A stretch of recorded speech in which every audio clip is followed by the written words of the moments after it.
You say you had fun in the Pro-Am competition there last night, Jason? I used a very, very scientific formula. I had the horse running fast enough I didn't have time to spook or stop at anything. Really? Yep, that was my whole plan from start to finish. We even jumped one of the things, so I think George Morris was maybe overkill. Hanging him up here, I could probably do that end of it too. Is that right? No, that's not right. I was just joking. You've ridden jumpers though, haven't you? Not really. I started colts that go to bead jumpers sometimes, and that, so we kind of start a little bit of everything. Yeah. That, but no, if they jump it, I look like the man from Snowy River. I'm kind of like this. You know, that was one of the finest movies I think I've ever seen. Oh yeah, that definitely was. Still get emotional when he's at the top of that cliff and all those horses have gone down there and nobody's going to ride down that hill. Yeah, and you're watching it for the 20th time when you can still make it? Yeah. Oh, man. Spectacular film. Oh yeah.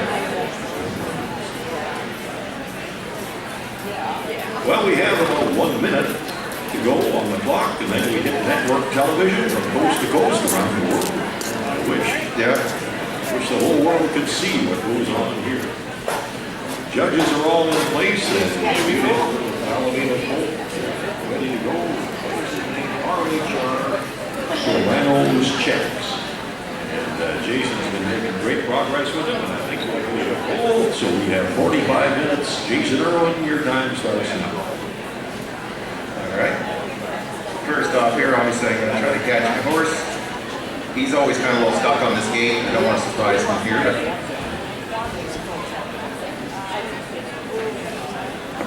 almost done.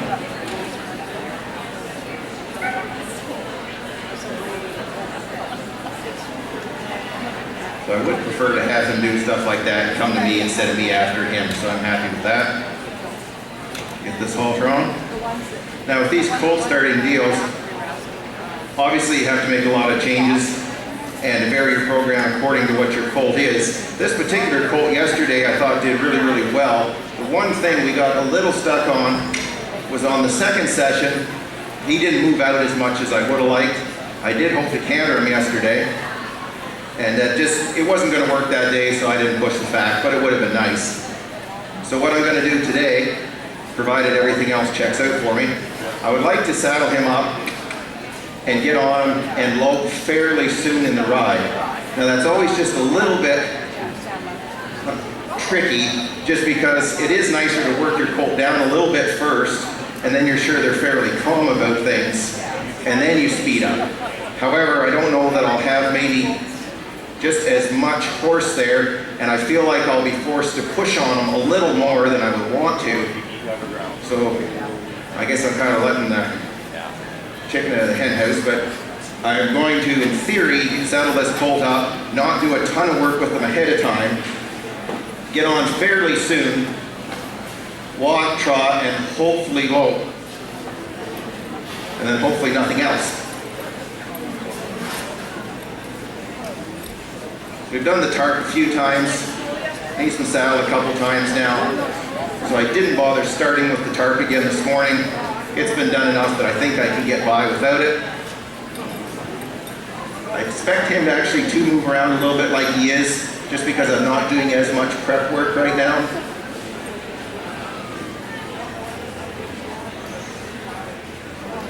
So now when I do saddle him up, you got to be just a little careful. Sometimes on the second day, you'll start taking stuff for granted.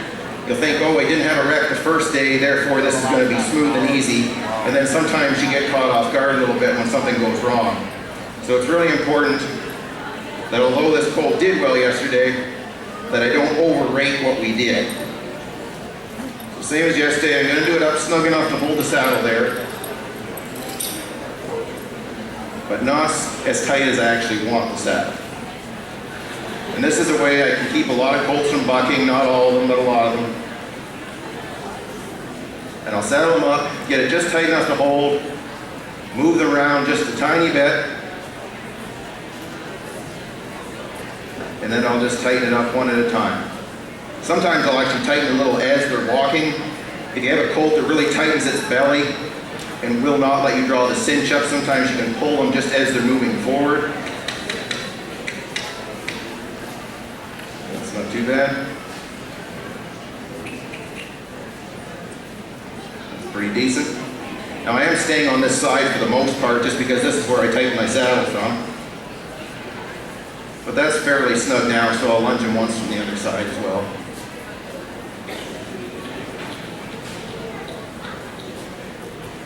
Yield the hindquarters. Pretty good. Head on him a little bit here and there. I'm going to switch over to the big line. And now I'm going to try to get him moving out a little bit at the trot. I would like to get him again at the canter as well. But if I feel like I'm pushing and putting a little too much effort into this, then I can get by with the walk and the trot.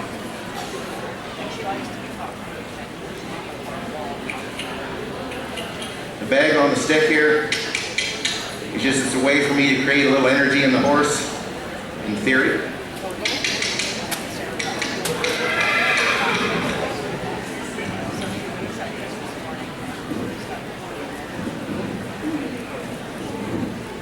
Nice trotting out. I'd like to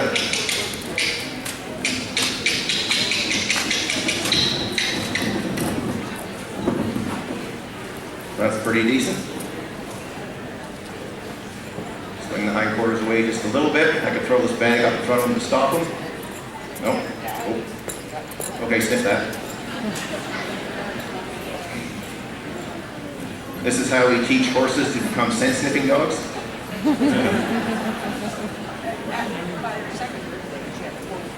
We're now ready to work for the police force.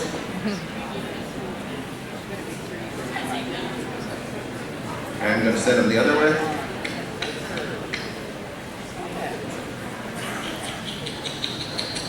So that's pretty decent. Always the gate where he gets stuck. So that's good enough. Feel the hindquarters if possible. Ooh. Just like so. It also shows that he's putting a little thought into this. He's not just reacting. Even though he sped up, he was still listening to me when I pulled on that line. Again, I'm going to throw the bridle on him. Same as yesterday. I'm going to make it just a little bit loose, and then I'll tighten it back up once it's on. That little bit of loose just lets me get it over his ears that much easier. Hands very soft.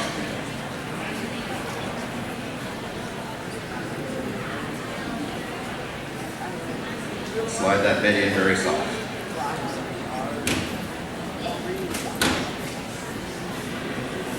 It's very, very important that you always put the bridle on as easy as you can. If they throw their head in the air in the beginning, it doesn't matter if they put their head up, but you got to be darn careful you don't bang their teeth with the bit. I always use a smooth snaffle, something that's very gentle on them. Obviously there's no twist to the mouthpiece.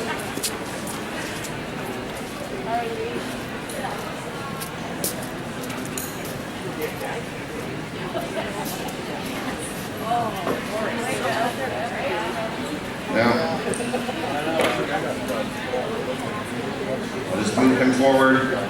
I am going to double check him with the stock whip. That's what I did yesterday for anyone that wasn't here. I started swinging this around him. It just gets him used to something a little bit scary. Gets him used to something over his head. And you just crack it and then pet them with the whip. That way there they learn that the whip is nothing to be afraid of. And you just pet them with it again. Some horses hate the noise, some horses hate the whirling, some horses hate the thing over their head. Some horses hate all three. And so some of them just take a lot longer to get used to this than others. Instead of me going with him when he backs away, I'm going to pull him to me. So he's coming to the scary thing. And I'm a terrible roper. If any of you steal horses and I'm in the posse that catches you, you're going to hope I'm the guy with the rope because we would never get you hung. Anyways, that's pretty decent.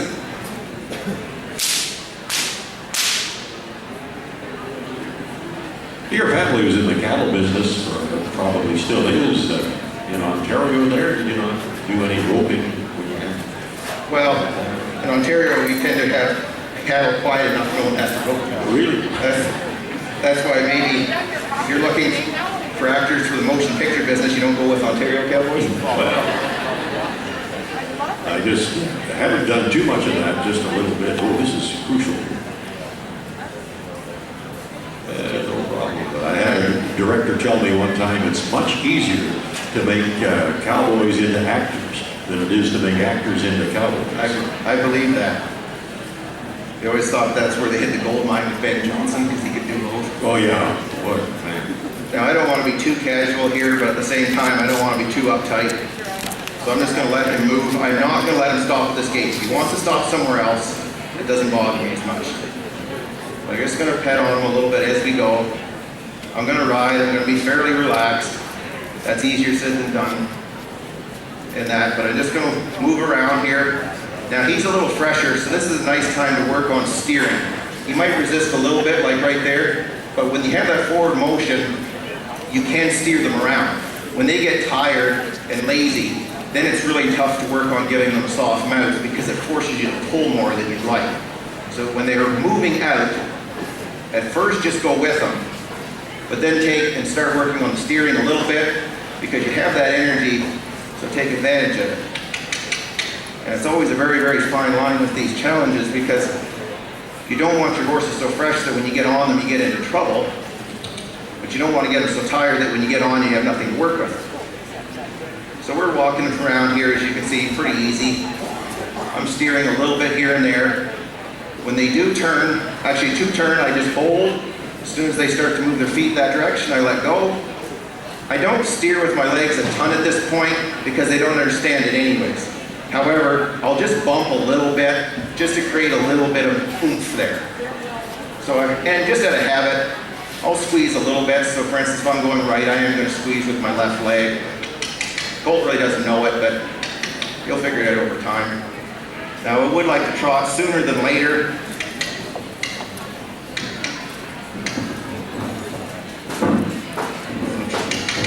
And once they get going, I kind of like to get them going a little bit. That's pretty decent.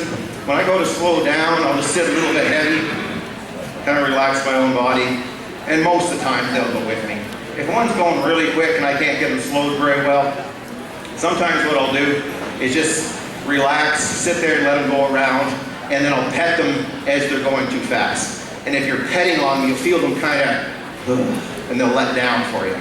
And that, so a lot of times pulling on them at this stage doesn't do you a lot of good. If I did need to pull one down to a stop, I'll just hold there because he's bracing, and then I release as soon as he gives.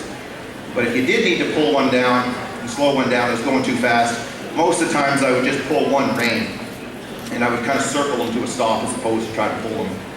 So again, I'm not going to let this horse get stopped at this gate because he loves to stop there. I'm going to get him at the trot here. I'm going to try and sit fairly relaxed. I'm going to try to tap him as he's slowing down. So if I feel him trying to quit, I'll tap him just before he quits. Oh, you're taking 160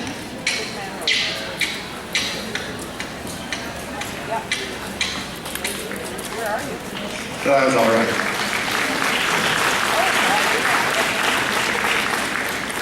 And again, I'm going to pet on him for that.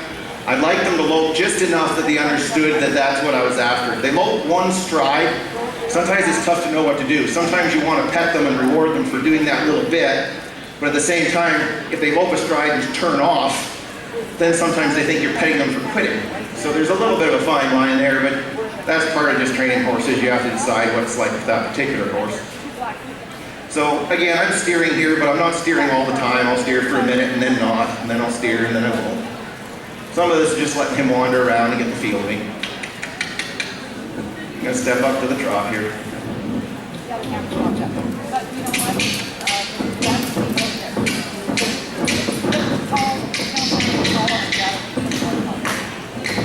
Sometimes you can slap your own leg. He doesn't care all that much. But... So here I am, I'm using myself for no reason. Oh, cool.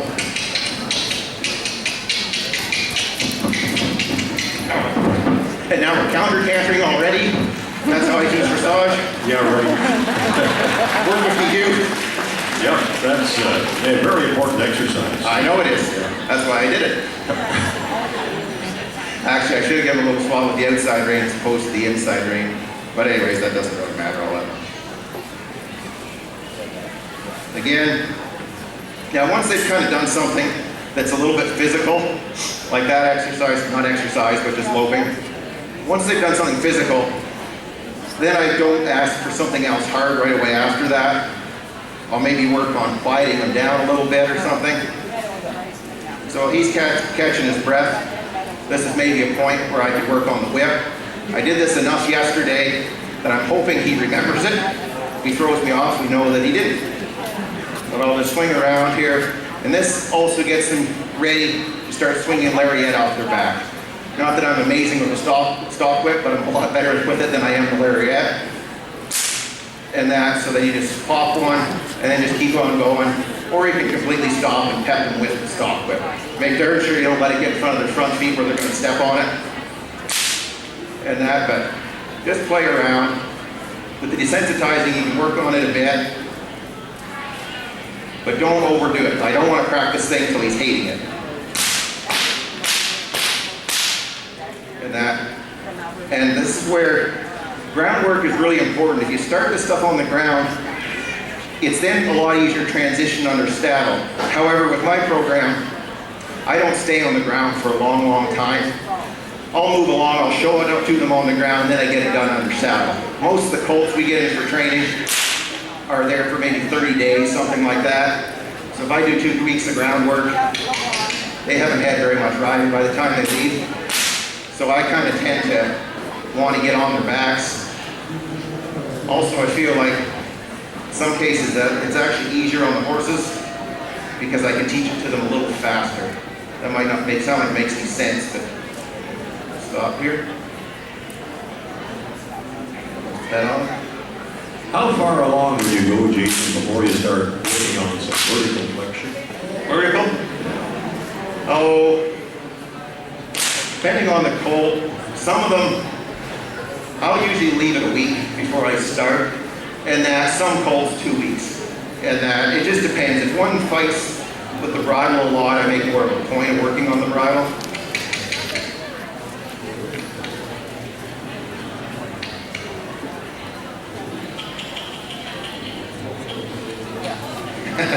Even a little sneaky. Okay. Now, I'd like to start working on a little bit of lateral flexion though. And I would like to teach them to pop. There. Here's the one side, the other side, keep it stickier.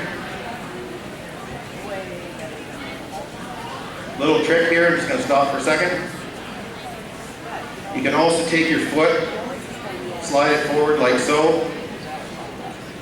They sniff the foot, foot goes back.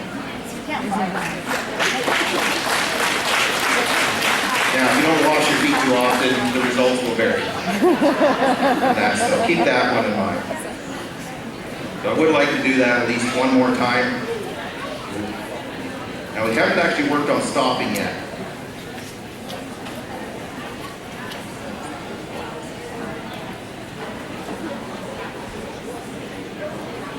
So I'll head on for that. Now with the stop work, it depends a little bit. If he's going to run off and be pretty fast, I'll wind them down to a stop.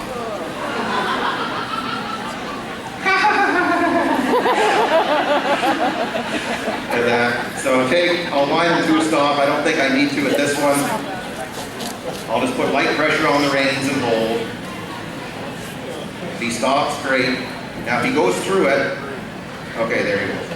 Now, when I get the stop, I am going to go to the backup. There. So when you go to the stop and then the backup, you sort of reinforce the stop. So by doing that in the early stages, you'll make the stops better. There. So when you see him throwing his head up again, open his mouth, playing around, in the very early stages, I just ignore it. Because that's one of those problems that if you use soft hands and weight, that problem just tends to go away. Now you do have to use good timing, mind you. But That's just going to be part of it till he understands the run.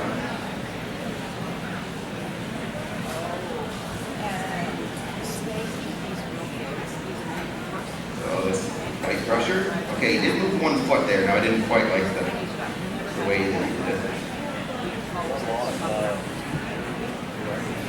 Now if he gets into too much of it, there. So again, not a big deal. Now, if you really won't go backwards, it's a little hard to do with everybody standing in front of the round pan, but I'll walk them right up and face the fence, and that way he can't go forward. And then it'll stand there, pick up on the reins, he cannot go forward, eventually he'll go backwards. It's tougher in this situation, just because there are so many sights to see and things like that, it makes it harder, so I'm not going to look at it right now. This is it, that's sometimes this girl, you need to go on, move anyways.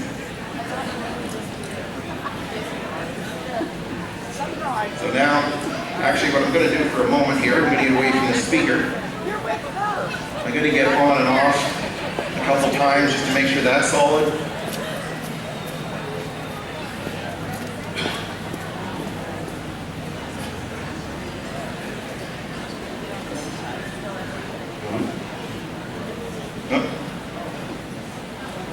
Again, sometimes they have a different plan in mind and I'll just kind of go with it. If he wants to go, we can go.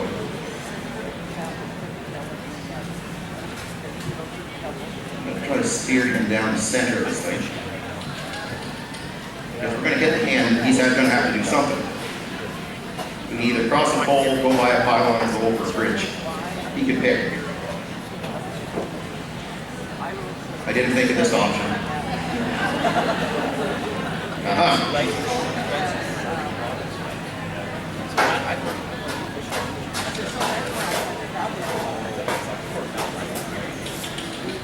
And that's how you teach one to kick over pylons. With either a front or hind foot. Well, which one did I do? And I'll tell you which one I was after. Right, left front, right hind. Okay. So now I'm just going to pull him and stop again. I'm going to step off. Cool. Now, we'll play around just a little bit with the tarp. Actually, we don't want one of these poles that can do that easily if you won't. Yep, there we go. That's pretty decent. Now something I'm going to touch on real quick here. I train quite a few horses to do liberty work. So one of the ways I get that done is I teach them to come to me on command by gently tapping them. And I don't have time to train a liberty horse here, but I use the same work to get them going over obstacles. So what I do here is I'll bring the whip up, I'll stand somewhat near a fence, and then I'm just going to tap him on the shoulder to bring him to me. When he comes to me, I back up, whoa, and then I pet him with the whip. I back up, tap him on the shoulder, he comes to me, whoa, and I pet him with the whip. This way they learn the whip is not something to be scared of, I just have to have a really long skinny arm today. Tap. If he resists, I just keep tapping until he gives, and away we go again. Now this is really good exercise to get one freed up that tends to walk forward and jam up on you when you're leading him.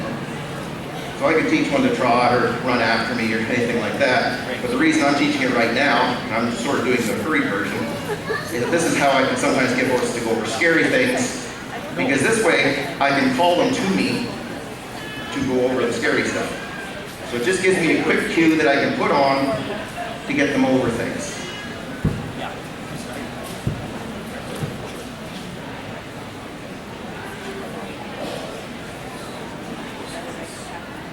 I'm going to bring him up over here. Bring him up.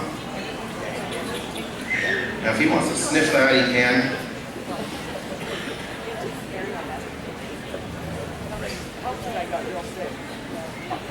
Now if he gives me quite a bit of trouble with this, I'll move it over to the wall and I'll use the fence to block him. In the beginning, I'm just going to hold him still and I'm going to give him his own sweet time and they tend to figure it out. So I'm really happy with that. This is where a lot of times somebody will say I'm having trouble with a particular horse and they'll say, what exercise should I do? And I'll tell them, and then they'll say, I already did that, it doesn't work. And then I'll say, well, try this, and they'll say, I already did that, it doesn't work either.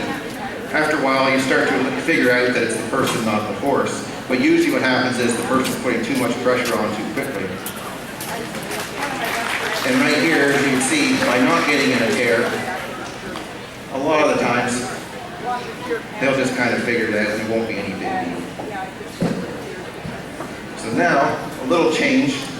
I'm going to walk them on from the long side, excuse me, the narrow side, so he goes up the long way, if possible.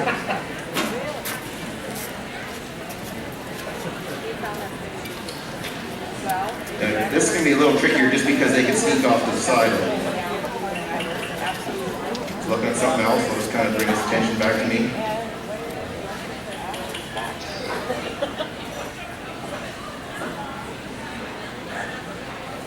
I'm just going to move his head just enough that he kind of wants to do something.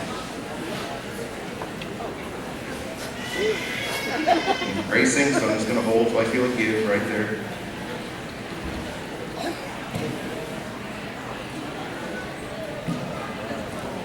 I can stop and pet him for this part. Now, he might be a little too crooked to get up here properly. But that's okay. So I'm going to mess around with this for maybe another minute or so.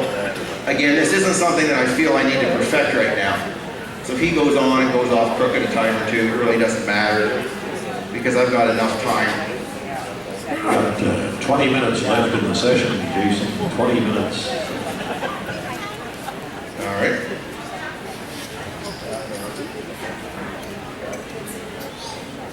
Tiny, tiny, tiny bit of pressure.